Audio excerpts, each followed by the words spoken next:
Bueno, bienvenidos a todos en esta tarde de lunes.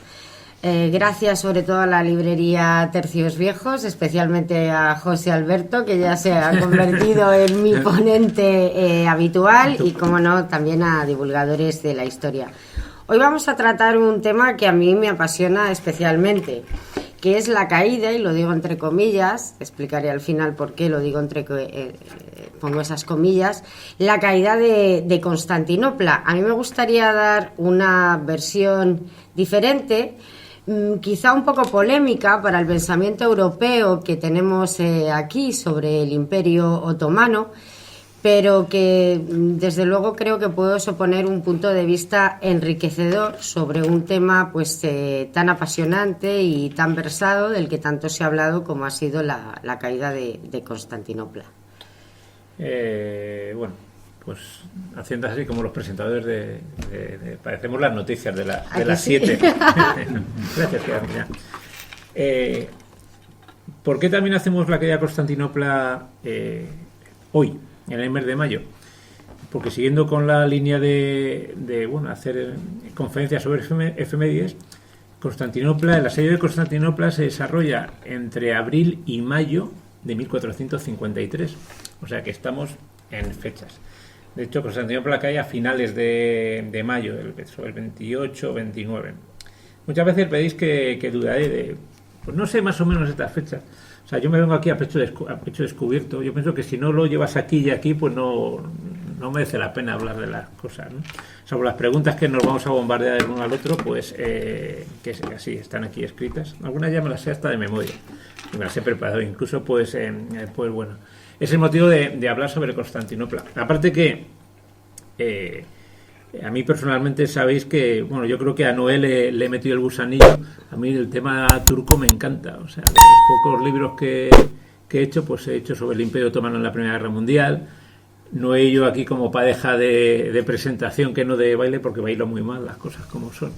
Pues hemos hecho el asedio de Malta, y luego también nos ha venido fenomenal esta semana, porque, haciendo un poco de propaganda sobre los eventos que hacemos aquí en Tercios Viejos, que sepáis que esto es un poco como el aperitivo del estreno de nuestro amigo Carlos Canales, que el jueves presenta su último libro sobre la batalla de Lepanto. O sea, estamos cogiendo un periodo histórico de la expansión del Imperio Otomano, pues entre los siglos XVI, hasta prácticamente, caída, asedios de Viena, lo que decía, batalla de Lepanto. Nos quedó pendiente de hacer uno sobre la caída de Chipre, el asedio de Famagusta y estas cosas. Sí. Bueno, ese es el motivo por lo que estamos aquí reunidos. Pues sin más, vamos a pasar aquí presentación. Esta vez los bizantinos me tocan a mí, ¿no? O sea, hemos hoy cambiado. Haces de los buenos, entre comillas. Bueno, de lo bueno. Lo que pasa es que la presentación la ha hecho ella, y en este caso pues me pilla, pero bueno, voy a intentar, me la ha enviado a traición hace como 20 minutos, algo así. O sea que bueno. ¿Quiénes son los protagonistas bizantinos? Antes de empezar, permíteme que haga una pequeña introducción. O sea, el asedio de Constantinopla es el último de los, vamos a decir, asedios como tal, 20 y tantos asedios que tuvo la ciudad de Constantinopla a lo largo de su historia. O sea, esto no fue el primer y el último asedio, hubo muchos. O sea, desde la época de que el Imperio Romano se divide. Y bueno, primero los árabes, en el 700 y pico, pues hay un primer intento. O sea, las flotas árabes intentan conquistar pues lo que era la capital de Bizancio. Bizancio, su época dorada fue con el emperador Justiniano. Estamos hablando del año 500 y pico, ¿no? Pero el imperio se consiguió mantener durante mucho tiempo, ¿no? Y si pensáis que salvo el asedio ya definitivo de 1453, probablemente, y bueno, luego si queréis comentamos, o incluso no me puede rebatir, el asedio más brutal, donde la ciudad quedó más tocada, no fue por parte de los musulmanes, otomanos, turcomanos, como queréis verlo, sino fue por los cruzados. En 1204, una de las cruzadas asaltó Bizancio y arrasó la ciudad, ¿vale? Pero entrando en los protagonistas, a lo largo de estos siglos, pues Bizancio se fue quedando prácticamente limitado a lo que es, lógicamente, la ciudad de Constantinopla y sus alrededores, la entrada del Bósforo. En Grecia estaba Modea, el ducado de Modea, el que lo mandaba ahí se llamaba el déspota. El déspota. Me hace mucha gracia, ¿no? Usted es el rey, no, yo soy el déspota de Modea, y cuatro islas que quedaban en el Egeo. Pero no dejaba de ser pues la herencia del antiguo Imperio Romano. De las tres personas que vemos aquí, el de en medio, pues obviamente, esto es como acierte, esto parece un concurso de la tele. Me imagino que sea Constantino XI Paleólogo, que es el último. Giustiniani y Notada. Efectivamente. Notada, que es el señor este con el traje de azul. Lo sé que es, o sea, porque también, preparando un poco la conferencia, pues obviamente no hay muchas imágenes de aquella época, ¿no? Y teniendo en cuenta por dónde van los tiros y quién te gusta más, efectivamente este es Giustiniani, o ¿cómo es? Giovanni Giustiniani. Giovanni Giustiniani, bueno, que vamos a decir que es uno de los personajes principales de la defensa de Bizancio. Me puedes preguntar, estoy aquí esperando, que ¿quién me parece más importante? Era una de tus preguntas. ¿Quién es el verdadero héroe? El héroe de aquí. Vamos a hacer un poco de la defensa. Saltando un poco en el tiempo, para hacerlo un poco más ameno y no hacerlo una clase magistral, ¿no? Tal mes, tal. La mayoría de los personajes bizantinos mueren en este hecho histórico. Constantino Noé me preguntaba, ¿quién es más importante para ti? ¿Constantino XI Paleólogo, el último emperador, o Justiniano? Pues ya hablaremos de Notadas. Pues depende cómo lo queréis mirar. Bajo un punto de vista estrictamente, vamos a decir, militar, o sea, es Justiniano. ¿Justiniano por qué? Justiniano corrígeme, es genovés. Y pues lo que ocurría en el siglo XV. Es una persona, vamos a decir, de reconocido prestigio en aquella época. Es un especialista en asedios, y los bizantinos, esto como, vamos a decir, imperio decadente, tiraban mucho de mercenario y traen a este señor, que viene con 700 hombres de armas, o sea, a defender la ciudad. Es el núcleo, como llaman los Ortegas, lo siento, me sale mi vena anglófila, es el hardcore de la defensa. Ahora bien, no es conocido. ¿Y por qué no es conocido? Porque el emperador era Constantino. Y además Constantino tiene una muerte heroica. Llegando al final, Constantino muere en la defensa de la ciudad, muere en las murallas. Hay múltiples historias de cómo muere, si se encuentra el cadáver, que si no, que si encontraron el cadáver y le cortaron la cabeza, se la llevaron al sultán.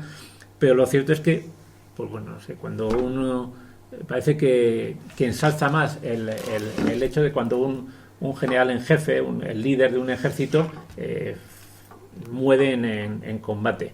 O sea, eso me da igual que estés hablando del general Castra en Little Bighorn o en la batalla de Quebec en 1759, que mueren los dos, muere Montcalm y muere Wolfe, ¿no? O sea, pues en este caso Constantino, y además es el último emperador, como la película, ¿no? Pero en este es el último de verdad. Te he contestado, ya me he quitado de encima una de las primeras preguntas, por si acaso. Y como está aquí este señor también, me pregunta sobre qué opinaba de Lucas, no, de Lucas.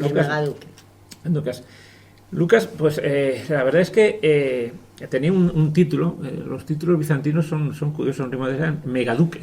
El megaduque era más o menos, llegó a ser como una especie como de primer ministro, ¿no? Una especie de una persona con mucho poder. También muere, pero no muere, es hecho prisionero por los turcos y bueno, y al final lo acaban, aunque al principio parece que se respeta la vida, al final lo acaban ejecutando con dos de sus hijos, Por cierto, se me ha olvidado decir que también Justinian también muere en el asedio a consecuencia de las heridas. Lo evacúan los genoveses y muere, pues no sé en qué isla es, consiguen evacuarle, ¿no? O sea que los tres personajes principales bizantinos fallecen. Es un personaje, Lucas Notara es un personaje más de controvertido, ¿no? Es el malo. De hecho, daos cuenta que la defensa es una amalgama en Bizancio de bizantinos, griegos, mercenarios, genoveses, venecianos, y en lugar de aglutinar, pues yo creo que Lucas, y en este caso es opinión personal, lo que hace es quebrar un poco el espíritu de la defensa, ¿no? Se peleaba y no facilitó el hecho. Entonces, mi opinión sobre este personaje no es especialmente positiva. Es el gran traidor, ahí metiéndome un poco con los tuyos. Sí. Cuando entra Mehmed II, se presenta Lucas Notara con un cofre de monedas para agasajarlo. Y Mehmed dice: vamos a ver, si no lo has podido dar esto a tu emperador, cuando sé por todos los espías que había que necesitaba efectivos, que ha tenido que fundir todas las joyas de oro, todos los objetos religiosos, y entonces pues le califica de traidor, nunca mejor dicho. Roma no paga traidores, pero el Imperio Otomano tampoco, y le manda a ejecutar. Sí. Bueno, ahora te tocan los tuyos. Estos son tus turcos, que han sido mis turcos, pero hoy son tuyos. A ver, ¿quiénes son estos señores de aquí? Bueno, protagonistas otomanos hay varios. Yo he elegido 3. El primero de ellos es Mehmed II. Para hablar de Mehmed II es el 7º sultán en la dinastía osmalí, desde Osman I. Pues y es un personaje bastante controvertido. Su padre es Murad II, es un gran triunfador, que con 14 años, aunque él tiene 3 hermanos, por avatares del destino, acaban muriendo sus hermanos. Él no los mata en este caso, aunque Mehmed luego será el sultán que legalice o permita el fratricidio, y luego explicaré por qué lo hace así. Pues él acaba ascendiendo al trono por una renuncia del padre con 14 años. El gran visir del padre, que también se hereda, igual que pasaba con nuestros Austrias, que iban heredando, ¿no? Pues los dirigentes que había tenido su padre, los consejeros. El gran visir Chandal Jalil, que es el que hay ahí, pues no está muy conforme con ese niño de 14 años, que es un poco arrogante, indisciplinado, y pues arenga una revuelta en Hungría y bueno, pues vierte insidia, o en ese caso puede ser merecido por la edad tan temprana, está en plena pubertad, Mehmed II, para que el padre le destituya y vuelva al trono Murad II. Mehmed vuelve otra vez a Adrianópolis cuando fallece su padre, ya tiene 19 años, se proclama sultán, y él, pues con esos 19 años, nada por una parte de los consejeros de su padre, que ya son mayores, entre ellos continúa el gran visir Chandal Jalil, y los que le han acompañado desde su más tierna adolescencia, con otras ideas renovadas, digamos que otra facción más novedosa o más moderna de ver las cosas, que será el Pasha Sanganos. Entonces, él ya con 19 años tiene las cosas muy claras. De hecho, la conquista de Constantinopla se produce cuando él tiene 21 años. Con 19 años es un dirigente que habla 5 idiomas, ha estudiado perfectamente los 23 fracasos que ha habido de la toma de Constantinopla, entre ellos el de su padre, tiene en contra a todos sus consejeros y al gran visir porque lo consideran una locura, y con su facción nueva traída de Manisa, que era la provincia donde él estaba hasta que llegó al sultanato, pues empieza a gestar una posible conquista de Constantinopla.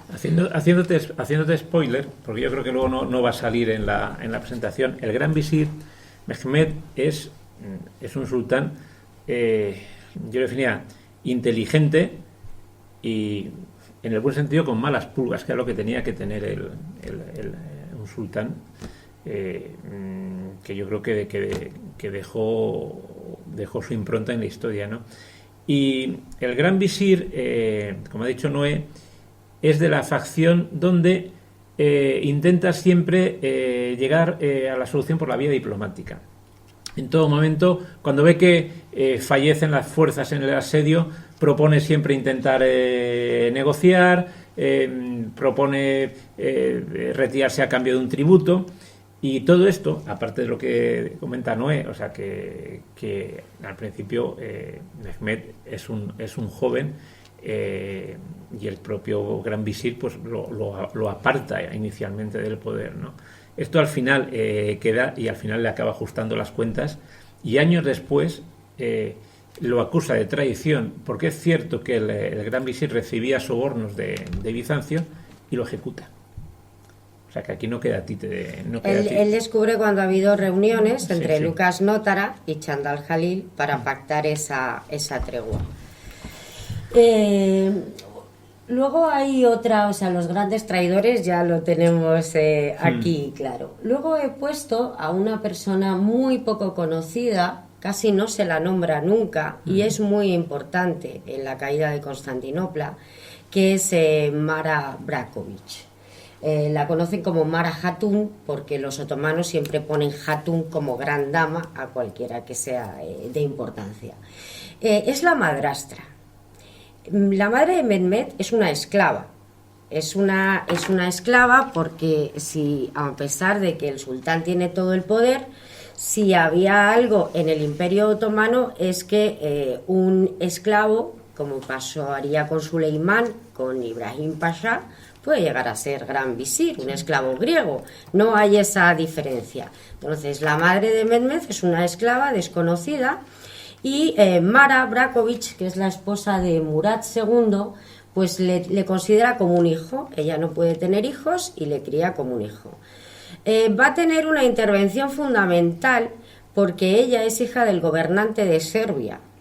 Y cuando están en pleno asedio, pues hay una especie de conspiración balcánica, que eso haría dividir fuerzas a Mehmed en el asedio. Hay una conspiración balcánica de Serbia y Hungría, y ahí se mete por medio la madrastra con su padre diciendo o dejas esto aquí o vas a tener problemas con el Imperio Otomano y la primera conmigo.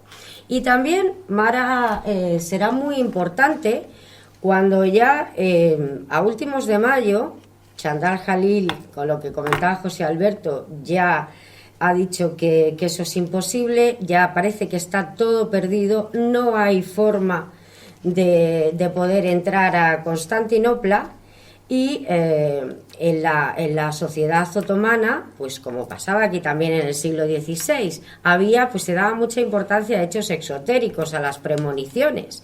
Entonces se sabe que va a haber un eclipse, porque ellos son muy versados en astronomía y astrología, y hay una misiva que envía Mara Braković a Mehmed diciendo que es el día 29, que ha habido luna de sangre, que tiene que irá por todas, aunque todo el mundo le diga que no. Sí, entre los... Bueno, pues sabéis, en aquella época estamos hablando de... Bueno, ahora lo hay una serie, pues cuando hablemos de la serie, pues hay un eclipse, se cae la Virgen que estaban en procesiones, sale un humo blanco que parece que ha dejado la ciudad de Constantinopla. La cúpula de Santa Sofía se ilumina, pues precisamente. Exacto, entonces todo parece que hace que Mehmed pues crea en lo que él confía, porque siempre hay ese miedo. El gran problema del asedio es que van contra reloj. ¿Por qué? Porque supuestamente va a llegar una flota veneciana, y si llega una flota veneciana en retaguardia los esquilman. Entonces era un asedio contra reloj. Por eso esa prisa de todos los consejeros o de Chandarli de decir vámonos ya, porque esto es imposible, ya llevamos 6 semanas de asedio. ¿Y quién lo salva? es Mara, es la madrastra, vamos, quien lo salva, quien está ahí apoyando las condiciones de Mehmed. Porque de hecho Mehmed está tan desesperado que su mano derecha, el Pasha Shanganos, manda reunirse con Giustiniani para ofrecerle un cambio de bando, ¿no? A base de darle una serie de riquezas. Y él tiene miedo porque ya hay un rumor, que falso, pero hay un rumor de que se otean naves venecianas que al final no van a llegar. Y luego la tercera persona es el gran visir, Chandal Jalil, que bueno, pues va a ser un poco quien quiera llevar ese reinado o ese sultanato moderado de Mehmed, de conservar el ejército, de que no se cometa ningún tipo de riesgo, y siempre va a estar ahí pues un poco oponiéndose a las ideas. Bueno, de hecho, Mehmed, el título es Mehmed el Conquistador. Y aquí viene ahora mi primera pregunta, o sea, antes de que pasemos lo que es estrictamente al asedio, porque todo el mundo dice, ¿y quién es el mejor sultán turco? Entonces, obviamente todos estábamos pensando en Solimán. Solimán el Magnífico, el oponente per se de nuestro imperio, ¿no? De Carlos V y tal. ¿Quién es mejor? ¿Con quién te quedas tú? ¿Con Mehmed o con Solimán? Pues la verdad tendría que decir que desde Osman I, o incluso el padre de Mehmed, Murad II, durante el siglo XVI-XVII hay un elenco de sultanes absolutamente impresionantes. Mehmed es uno de ellos, pero por ejemplo Bayaseto a mí me parece también hace una expansión magnífica, y Suleimán evidentemente es fuera de serie. Pero fíjate, Bayaceto el Rayo. Bayaceto, estamos hablando de un sultán, vamos a decir, esto es como los boxeadores, ¿no? Un combate detrás de otro, una guerra detrás de otra, y no pierde ninguna, pero pierde una. Pues siempre puedes encontrar a alguien más fuerte que tú. En la batalla de Ankara en 1403, los no a decir turcomanos de Tamerlán lo derrotan, y le hacen prisionero. Muere luego en cautividad. De hecho, se produce ahí el interregno otomano, porque desaparece. Efectivamente, eso le dio, o sea, ese desastre para el Imperio Otomano, o sea, por el tema de la aparición de Tamerlán y sus huestes, pues le dio pues unas 25 años de respiro a Bizancio, ¿no? Porque si no probablemente hubiese caído antes. Suleimán es maravilloso, porque bueno, a mí Suleimán es una figura que me apasiona. Es una pena que aquí no tenemos apenas bibliografía española, tenemos que recurrir a fuentes inglesas para poder tratar la figura de Suleimán, pero ya que el protagonista de hoy es Mehmed II, pues pleno siglo XV, luego hablaremos de las consecuencias que él introduce, 21 años, una visión totalmente renovadora, lo veremos a nivel religioso, político, a nivel jurídico, establece el primer código penal, establece la primera constitución, ojo, no constitución como tenemos nosotros la consideración hoy en día de constitución sobre un ordenamiento legislativo con unos principios, sino la primera legislación reglada, la organización del ejército que había hecho el hermano Aladín, el hermano de Osman I, la termina de definir. Entonces, si ponemos versus con nuestros grandes monarcas europeos en el siglo XVI o XVII, que son los mejores, 21 años, la expansión y la cantidad de logros que tienen, pues la verdad que por darle, vamos, hoy diré que Mehmed. A mí me cae hasta simpático, vamos, a mí los malos me gustan mucho. Bueno, vamos a lo que es Constantinopla, el asedio. Si me permites, vamos a hablar de las murallas, pero me voy a saltar a la siguiente diapositiva porque a lo mejor lo vais a entender un poquito mejor. Perfecto. Vale, vamos a ver. Bueno, antes de nada, todo el mundo piensa en las murallas de Constantinopla, la triple muralla, que se fue reforzando de cara al asedio, llevaba construida mucho tiempo, pero vamos a decir dónde está esa triple muralla, ¿vale? Este es un mapa de Constantinopla. Entonces la triple muralla es, vamos a ver, bueno, no tenemos el punto de, pero bueno, es la línea que da tierra adentro, ¿vale? Constantinopla realmente es una especie de triángulo, de quesito, entonces rodeada por mar por tres partes, vamos a decirlo, menos por la zona que da tierra adentro. Ahí es donde está la triple muralla. Pero Constantinopla, todo el perímetro de Constantinopla, lo que da al Cuerno de Odo, que es el brazo de mar que tenemos en la parte de arriba de la imagen, o al mar de Mármara en la parte de abajo, está también amurallado, ¿vale? Pero ahí la muralla es simple, ¿vale? Y estamos hablando de 22 kilómetros de muralla, ¿vale? O sea que está. De hecho, bueno, pues aquí, pues bueno, lo que nos presenta Noé, ya nos cuenta que es un poquito más. Yo creo que vamos, si vas a lo que ahora se llama Estambul, ojo que el nombre de Estambul lo ponen los turcos en 1930, o sea, el nombre Estambul es prácticamente de ahora. Las murallas de Constantinopla se pueden visitar, hay trozos más destruidos, hay otros que están más restaurados, pero es la muralla, la triple muralla bizantina, que tenemos aquí un corte, si quieres explicar un poquito más. Las murallas sobre todo se refuerzan en época de Teodosio. Es prácticamente, hay zonas que está cubierta hasta de 5 capas. Si nos damos cuenta, hay una serie de fosos que tienen una profundidad absolutamente impresionante. Hay fosos hasta de 60 metros, sí. Por lo cual es prácticamente imposible, porque una vez que si se consigue superar el primer paño, es un matadero. Es un matadero que va haciendo una criba tremenda.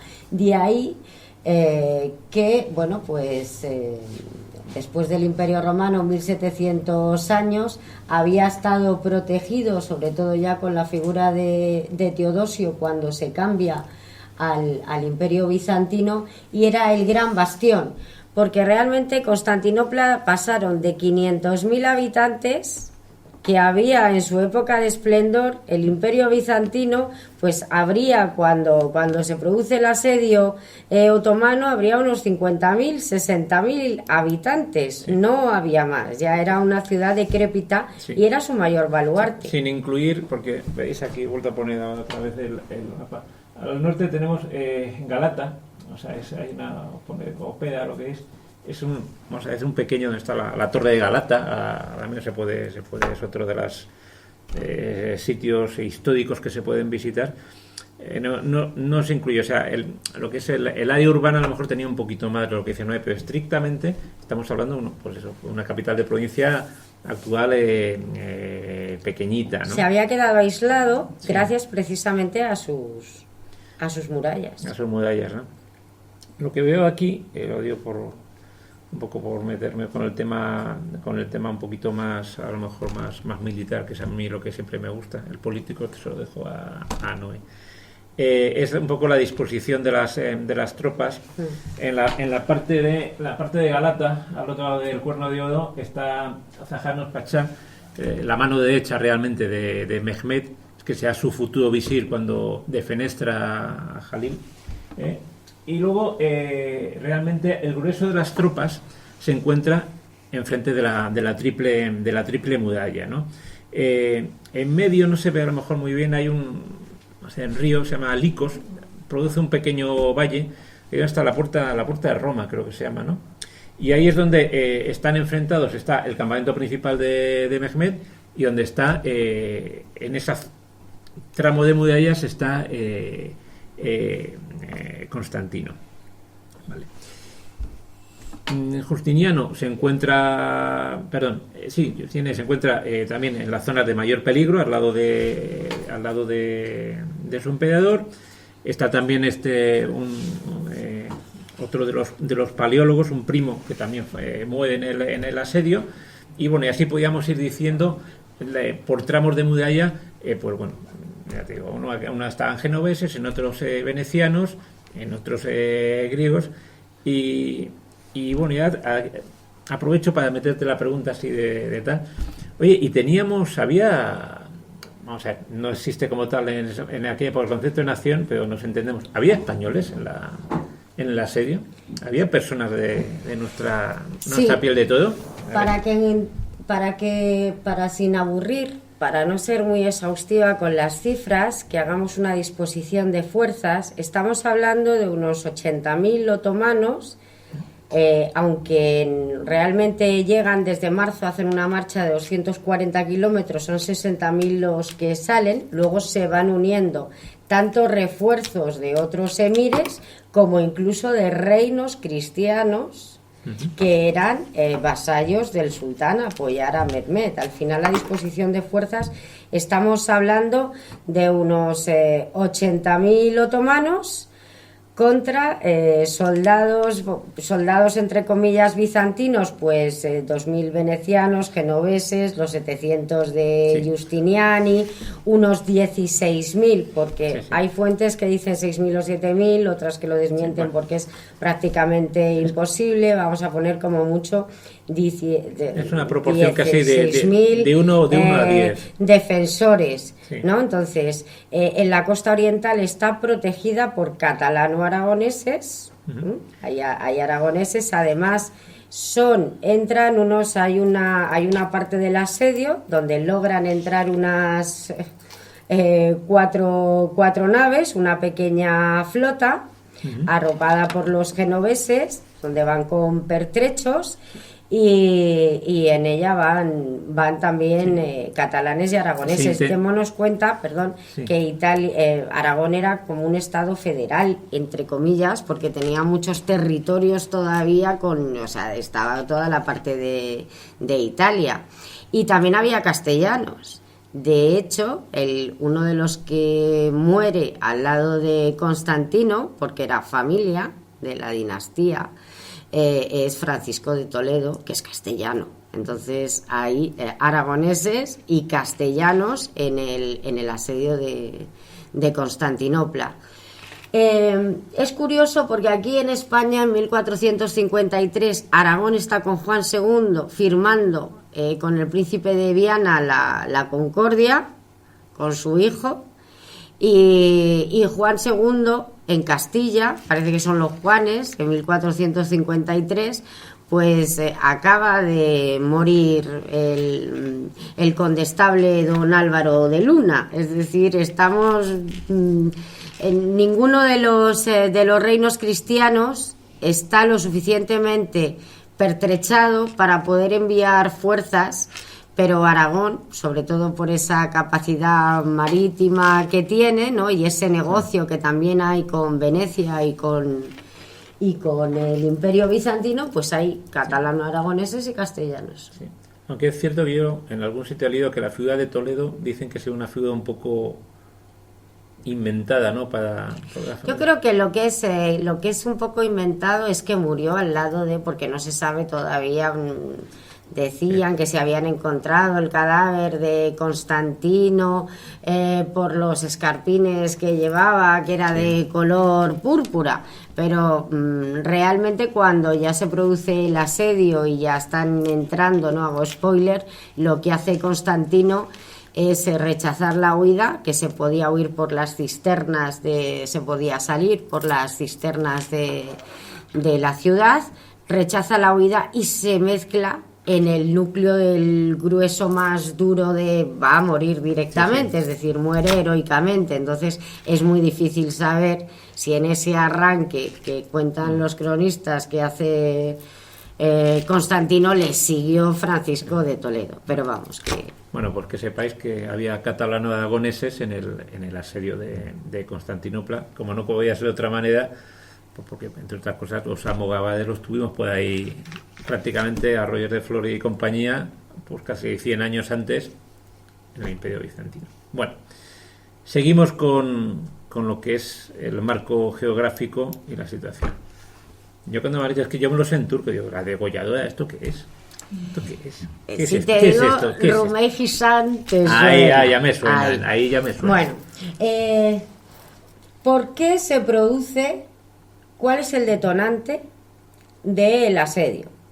El detonante del asedio es que Mehmed acaba de llegar al sultanato, es controvertida su figura y hay un príncipe que tiene prisionero, entre comillas, cautivo Constantino XI, que es el primo Orhan, que es el príncipe Orhan, y pues quiere sobornar a Mehmed diciéndole que tiene que pagar un tributo a condición de que no suelte a Orhan para desencadenar una guerra civil, que sabe que tiene una facción, que era la de Chandarli Jalil, que no está muy a favor suyo, que acaba de comenzar el reinado y pues digamos que presiona, que es yo creo que el mayor error de Constantino, ¿no?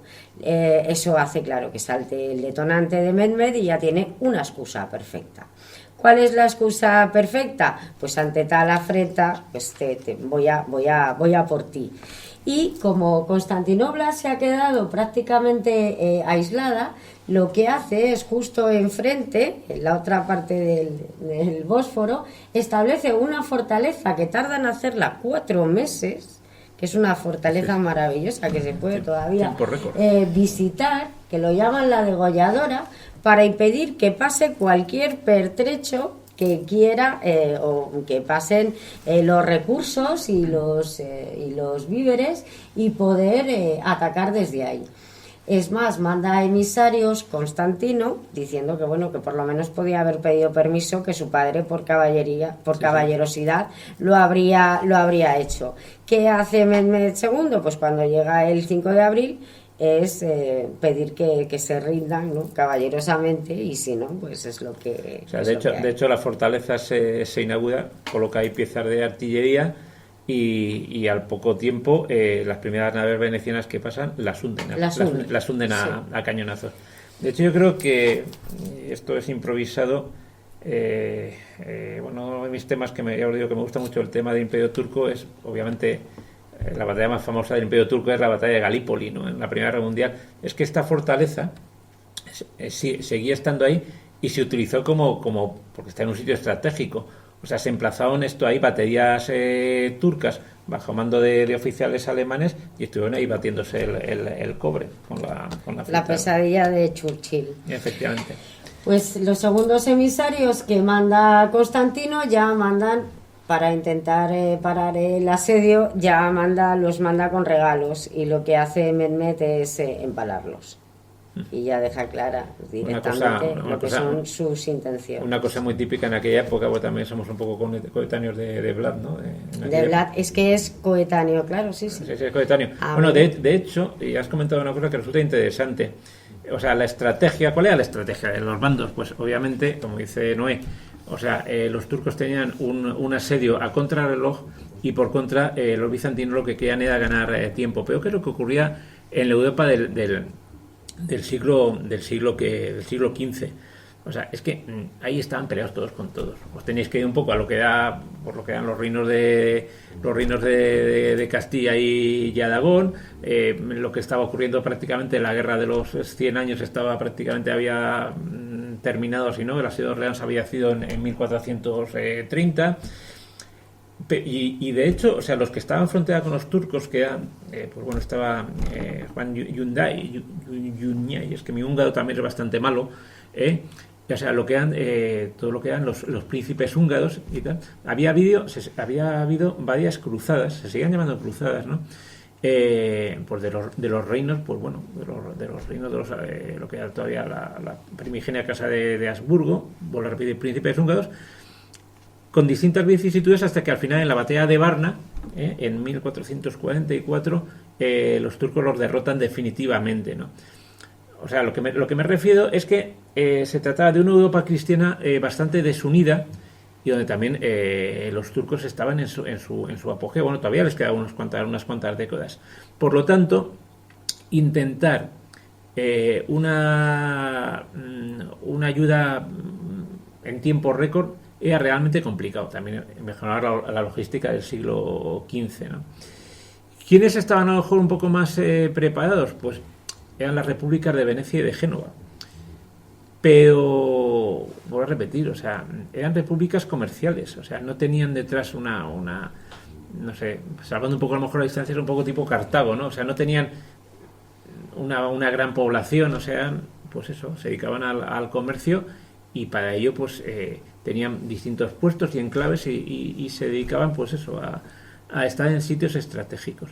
De hecho, perdona, el tema de la división entre todos, pues en Bizancio se llega a decir que prefieren que entren los otomanos antes que los católicos. O sea, entre ellos mismos hay una división, y eso que el anterior, Juan VIII, intenta haber una unión de iglesias, pero entre ellos pues se llevaban también a matar. Pero ojo, también pasaba con los musulmanes, con los turcos. De hecho, así surgen los yenízaros, los genízaros. ¿Por qué?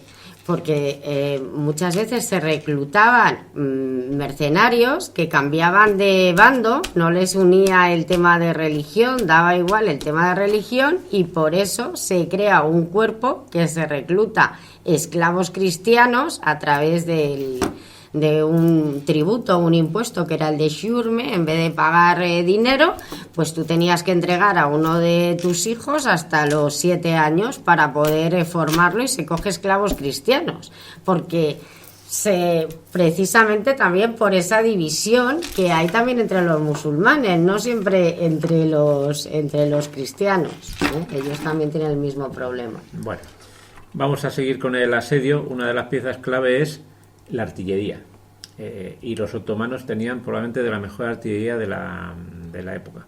El parque artillero otomano es impresionante y fabuloso. La estrella, pues Orbán es católico, es húngaro, es un ingeniero que antes, pues los cañones que había, digamos que se hacían un ensamblaje de aleaciones. Y estamos hablando de que Orbán propone a Mehmed, primero se lo había propuesto a Constantino, las arcas de Bizancio están vacíos, él pide 10.000 ducados por llevar a cabo ese proyecto, y lo que propone Orbán ya no solamente es un cañón de 8 o 9 metros, con 2 de largo, 2 metros de diámetro, una velocidad de las balas, imaginaos el tonelaje que puede eso tener, y además en cobre. Es decir, estamos hablando que ya en el diseño que hace Orbán es un cañón. Nosotros ahora estamos acostumbrados a los cañones de Felipe II, pero de esas dimensiones. Eso nunca se había visto. De hecho, lo llamaban el oso. Los que eran de dimensión más pequeños, los osegnos, o bien la basílica, ¿eh? Entonces, al final el asedio de Constantinopla se ganó porque fue la artillería contra las murallas. Una pedrada de 500, 600 kilos, o sea, al final va tirando el lienzo, y esos fosos que llegaban hasta 60 metros de profundidad, pues se van llenando de los escombros, y eso permite, avanzar. Cuesta mucho porque aunque suene contradictorio, cuando se rompen los paños de las murallas, primero, esos cañones tan grandes tienes que descansar cada 4 horas. Muchas veces no se descansa cada 4 horas y algunos estallan. Llega a morir incluso el propio húngaro, Orbán, quien dirige su hijo Jacob. Pero curiosamente, cuando van cayendo los paños de la muralla, al volver a armarlo con escombro, recibe muchos mejor los impactos y son más resistentes. Es muy curioso, pero es así. Entonces, por la noche, ahí está ayudando toda la población de Bizancio a rearmar otra vez los paños de la muralla que se han caído. Por eso dura 6 semanas, ¿no? Porque los otomanos ya hay un momento que dicen, bueno, esto es absolutamente imposible. Bueno, los ataques se producen en la Triple Muralla, y ahí se utilizan pues todas las técnicas bélicas de asedio de aquella época, ¿no? Del siglo XV. Las minas, por ejemplo, las minas, excavan las minas para meter, pues generalmente era o leña o fuego, o bien directamente pólvora. sí. Pero el contraataque que hacen los bizantinos, tienen un escocés, como no, siempre hay un escocés que tiene algún invento, que es John Grant, que lo que hace John Grant es poner cubos de agua, y donde va temblando el agua, pues ahí sabe que están haciendo una mina, hace un contraminado, socavan y los prende fuego. O sea, en ese sentido que... A todo esto los zapadores minadores turcos no son otomanos, son serbios. Son serbios porque eran vasallos de los otomanos. Pero te digo que esto no eran, muchas veces no eran los cristianos y los musulmanes, no, aquellos estaban un poco mezclados, ¿vale? Luego también hay torres de asedio que también los bizantinos consiguen, pues bueno, es que toda la muralla estaba llena de torres y cada torre era como un castillo. Sí. Bueno, pasamos a las partes importantes del asedio, el cuerno de oro. El cuerno de oro. El cuerno de oro es ese pequeño pasadizo que hemos visto, ¿no? Ese pequeño canal, sí. Que ahí es donde estaban las murallas más desprotegidas. ¿Cómo se paliaba esta desprotección? Pues con una gran cadena que ahí está expuesta en Estambul, la he puesto abajo. Oye, que además, yo cuando he visto la foto no la he visto ninguna. Sí, esa cadena es la real.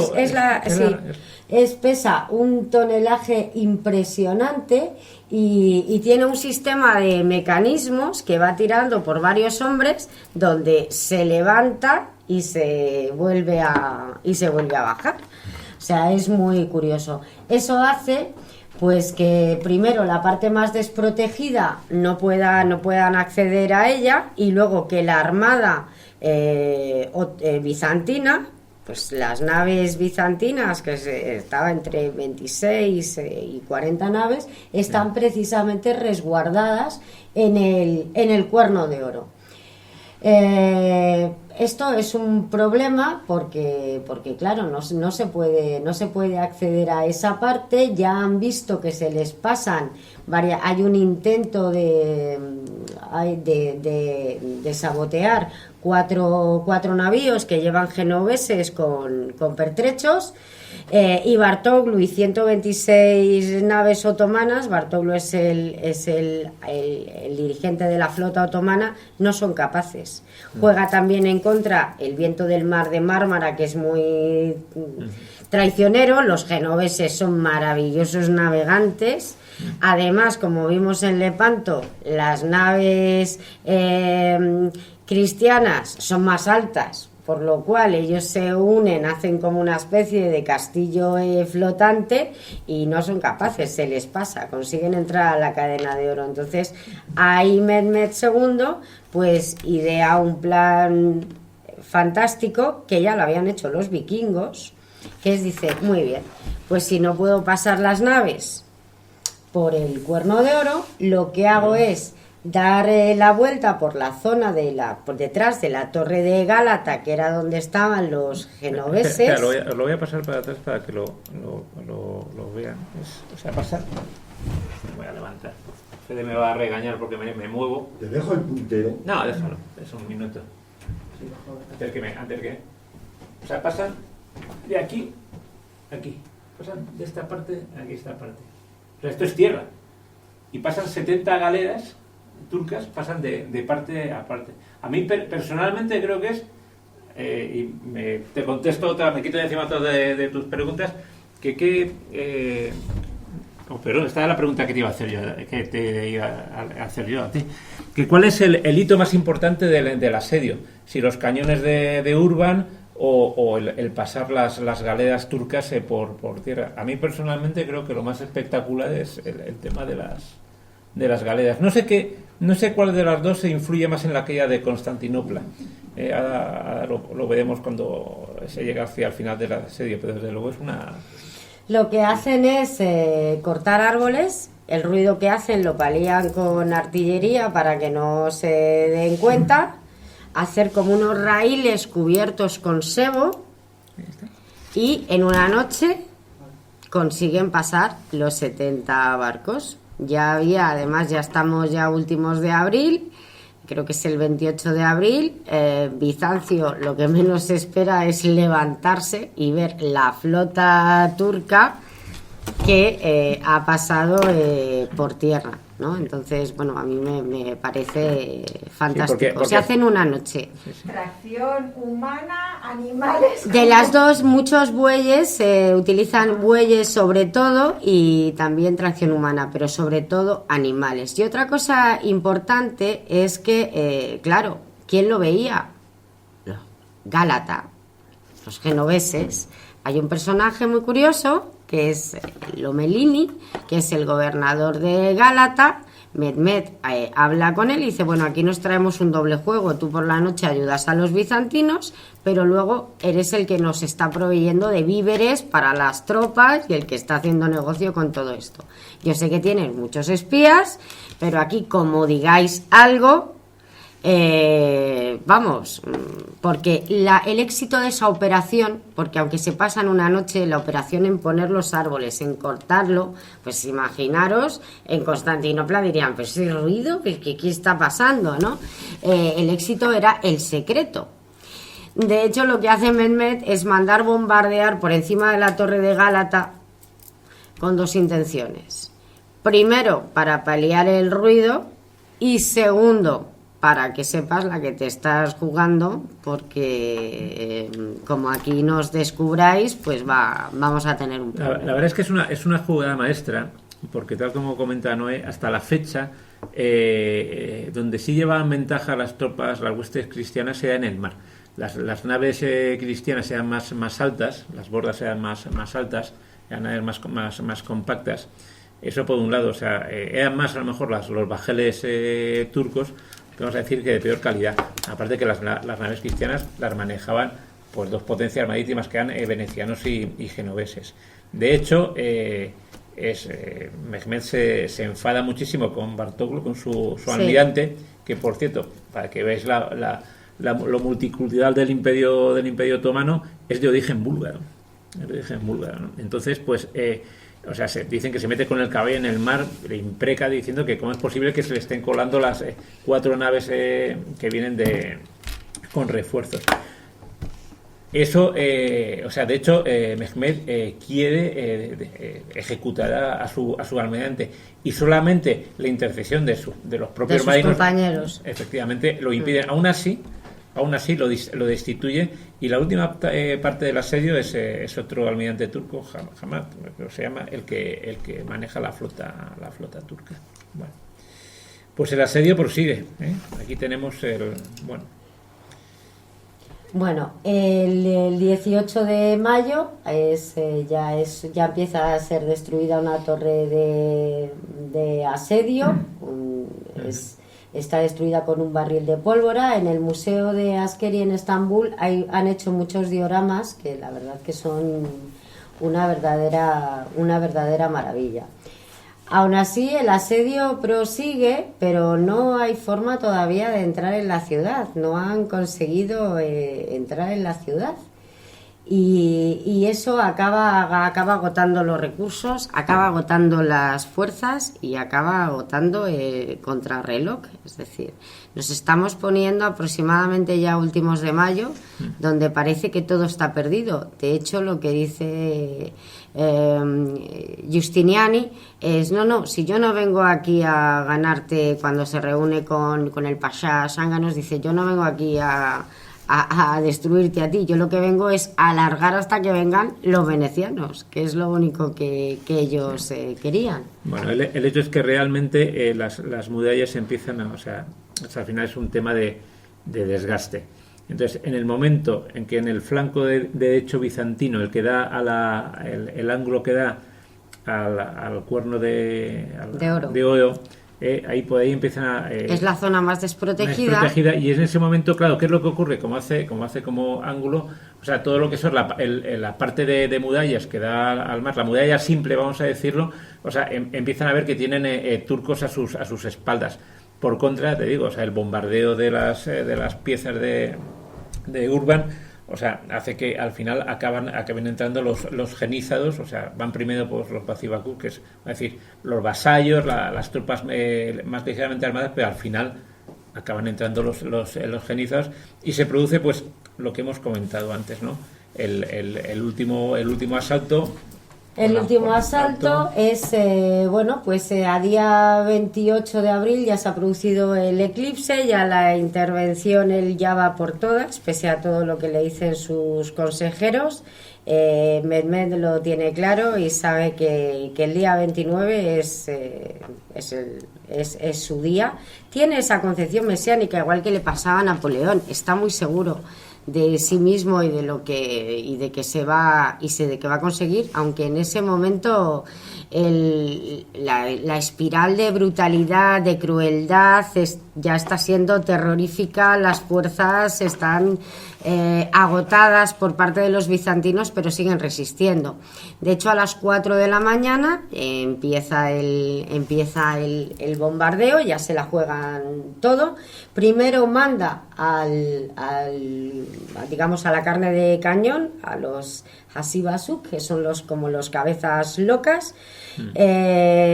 Giustiniani incluso van aguantando las oleadas. A las 4 horas tampoco, o sea, aquello no siguen igual. Manda a los regulares, que es la guardia más disciplinada, y Giustiniani ya empiezan a tener problemas y sale a los fosos para que estén más a tiro con sus hombres. ¿Qué ocurre? Pues cuando ya Mehmed ve que aquello no acaba de caer la ciudad, decide mandar a los genízaros, a los Yenisari. Chand al-Jalil se echa las manos a la cabeza porque dice: como mandes a los genízaros y fracasen, se acabó el ejército. O sea, nos la estamos jugando a todo o nada. Mehmed arenga, igual que Constantino arenga, también da una arenga muy bonita porque sabe que es o todo o nada por ambas partes. Da una arenga muy bonita recordando cómo esa ciudad se creó con un Constantino de Madre Elena y va a sucumbir también, pero que ellos tienen que seguir por la memoria de sus antepasados. Y Mehmed II hace lo mismo con los genízaros. Los genízaros con esas ropas tan coloridas, con sus estertores, tambores, gritos, crean unas oleadas tremendas que incluso asustan, ¿no? Parece el fin del mundo. Y cuando se quiere replegar, hago spoiler ya, cuando se quiere replegar, Giustiniani ya manda a replegarse porque está herido y él dice que ya no puede más, que se va. Constantino, cuando ve que se retira Giustiniani, ya dice es el fin, porque la moral decae completamente. Sí. Y luego, como en todo, hay unas casualidades de la vida. Y es que al volver otra vez para los paños interiores de la muralla, alguien se deja una puerta abierta, un pestillo con el trasiego, y es por ahí donde se produce la primera, las primeras entradas, aunque ya está abocado y devastado por la moral que hay. Bueno, y se produce la entrada otomana. He estado mirando y curiosamente, pues sí que hay películas. La mayor superproducción del cine turco es sobre la caída de Constantinopla, que obviamente esto jamás se ha estrenado en salas aquí occidentales, pero desde el año 2012, 2013 lo he visto, o sea que no sé, he intentado buscarlo en alguna plataforma de estas extrañas porque tiene muy buena pinta, ¿no? La entrada otomana, es cierto que hay los típicos saqueos, pero realmente, o sea, se habla que hay, sobre la población que hablamos que puede tener Bizancio entonces, 40, 50.000, puede morir 4 o 5.000, o sea, no es una masacre al estilo de los mongoles, ¿no? O sea, que hacían... El protocolo es que haya 3 días de saqueo. Cuando Mehmed entra en la ciudad y se va directo en su caballo a Santa Sofía de Constantinopla, que Santa Sofía no es que es una santa, era una iglesia consagrada a la gran sabiduría, a la santa sabiduría hecha por Justiniano. Y cuando entra en Santa Sofía, el primer día del saqueo lo para por la tarde. Dice que dejen de saquear, que él compensará económicamente, pero que es una ciudad demasiado hermosa. Cuando ve la mezquita Santa Sofía era digamos, la iglesia más grande de toda, vamos, que existía. De hecho, si ahora parece que dice, es que Santa Sofía, que él la llamó la gran mezquita, tiene forma de mezquita. No, es que las mezquitas posteriores se basaron en Santa Sofía. Entonces, cuando él entra y proclama no hay Dios más que Alá, la gente está agazapada en las 111 iglesias esperando un milagro, ¿no? Y lo que dice Mehmet a la población es, bueno, no he llegado aquí a prohibiros, como ahora las consecuencias, la religión, y hemos llegado a digamos, de alguna forma a compartir. Lo que manda es dejarlo todo tal y como está, pero con los símbolos musulmanes. O sea, de hecho, sí. a los pocos años, ya en la siguiente década, al principio de 1461 y tal, Constantinopla está recuperando su esplendor como centro comercial.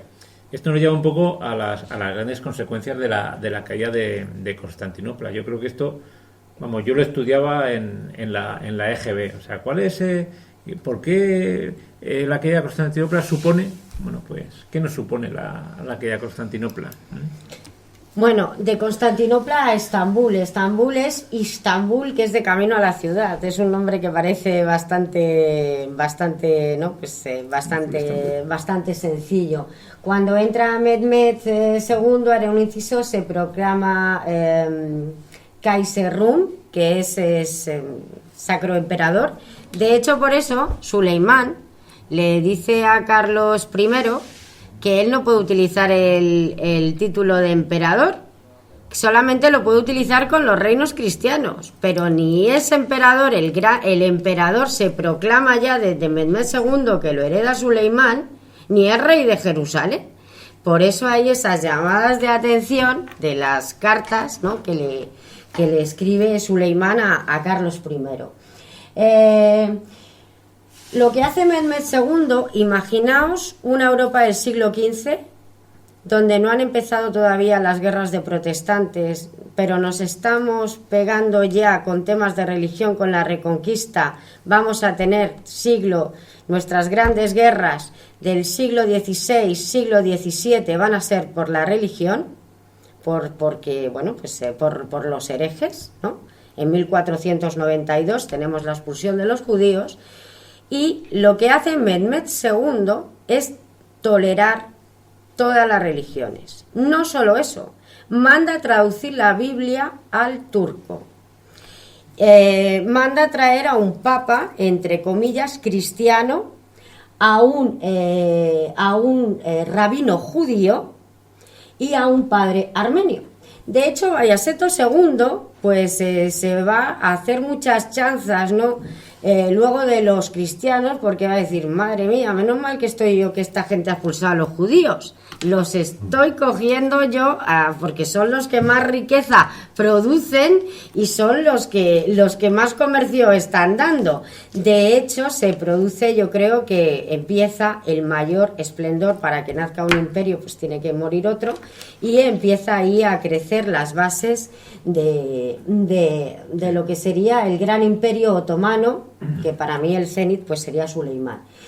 Y luego pongo lo de la trigonometría, las matemáticas, porque Mehmet II manda a traer, bueno, primero hay una oleada de eclosión de los mejores artistas a Italia. Eso produce que nazca el Renacimiento italiano. De hecho, el mejor arte, la mejor arquitectura, ¿dónde estaba? Bizancio. ¿Cómo llega a Europa el Renacimiento? El Renacimiento surge porque sí, ¿no? Muchos de los precursores vienen de los artistas que se han ido de Bizancio. Esto es de cuarto de la ESO, pero es que es así. Y que luego Mehmet II manda a traer a los mejores pintores venecianos, florentinos. Él mismo se manda a hacer un retrato. Ojo, estamos hablando de una tolerancia de religiones, de una convivencia de culturas en el siglo XV. O sea, y sobre todo un gran apasionado por las artes, como serán posteriormente pues hasta todos los descendientes, unos más que otros. Más que otros. Es decir, tenemos una nueva concepción del mundo, como dice Noé. Y bueno, nos hemos dejado alguna pregunta. Otra consecuencia, el descubrimiento de América. ¿Por qué?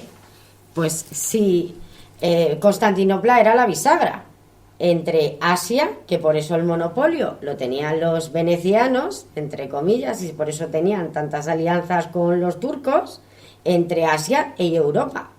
Cuando el Imperio Otomano ya conquista Constantinopla, hay que buscar nuevas rutas.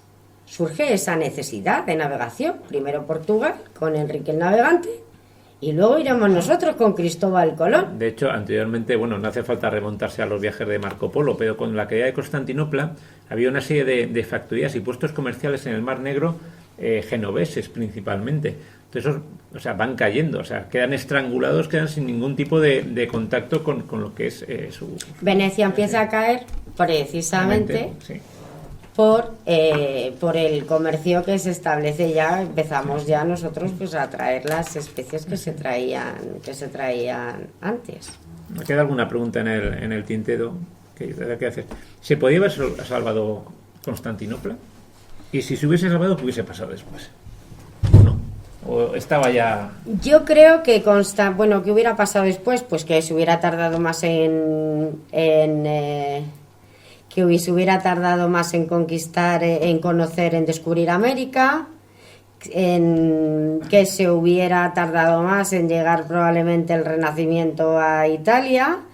Era un imperio, démonos cuenta, que se abría, yo creo que Constantinopla, cuando, a no ser que se hubieran unido las dos iglesias, sería hacer ciencia ficción, hubiera sido muy difícil, porque no había ningún reino cristiano. De hecho luego se intentó reconquistar y fue incapaz, porque estaban todos los reinos cristianos ya tenían bastantes problemas internos, ¿no? Por eso yo pongo Constantinopla, caída o conquista. Sé que para el pensamiento europeo a lo mejor cuesta mucho entender este concepto, ¿no? Es decir, pero es que no se cayó nada. Desde nuestro concepto de la cristiandad, yo la primera, ¿no? Nosotros tan orgullosos de Lepanto, del asedio de Malta, pero el Imperio Otomano con lo que aportaron en esa nueva concepción mundial, salvando las guerras que tuvimos contra ellos, pero no se cayó nada, se conquistó, como puede ser la conquista de Tenochtitlan, simplemente no se cayó nada. Un imperio que ya llevaba 1700 años, pues la fruta madura, ¿no? La manzana dorada o la manzana roja, pues se cayó, pues gracias a la osadía bajo un punto de vista de un niño de 21 años. De 21 años, sí. Estrictamente bajo un punto de vista, yo arrimo las a mi sardina, de estrategia militar, efectivamente hubo fallos. Por ejemplo, el primero, pues que Constantino no quisiera pagar a Urban para quedarse con los cañones en lugar. Luego yo tengo otra teoría donde llevaba ventaja ya en el tema de las naves de guerra, ¿no? Los bizantinos seguían teniendo el famoso fuego griego. Esa especie de lanzallamas y tal. Entonces, si a lo mejor hubiesen sido más agresivos en su estrategia de no estar la flota cristiana detrás de la cadena en el Cuerno de Oro, a lo mejor derrotando un poco así en combate abierto a la flota turca, el tiempo hubiese corrido más rápido por la falta de ir quemando suministros las tropas turcas, ¿no? Pero aún así, como dice Noé, eso que podía haber hecho, pues otro asedio más, como el de 1422, donde por falta de artillería se tuvieron que retirar los turcos. Fue el último gran asedio antes de este. Yo creo que hubiese alargado simplemente, una década más hubiese caído definitivamente. Pues sí, para mí ya digo que es otra forma, sin verlo desde ese pensamiento nuestro, ¿no?, occidental, que nos cuesta muchísimo no ver al turco como un enemigo, analizándolo en su contexto, que además aquí es muy difícil. Yo recomiendo este libro de Fernando Martínez Laínez, Bueno. es de los pocos que trata el tema del turco. Yo estuve hablando con él y le pregunté cuál es su fuente, si son 4 catedráticos turcos en los que se han basado, ¿no? Entonces recomiendo este libro de la guerra del turco, porque hace un análisis riguroso, exhaustivo, y como hay que ver un poco a los imperios, ¿no?, desde el punto de vista de la objetividad, ¿no?, y desde el contexto histórico de su época.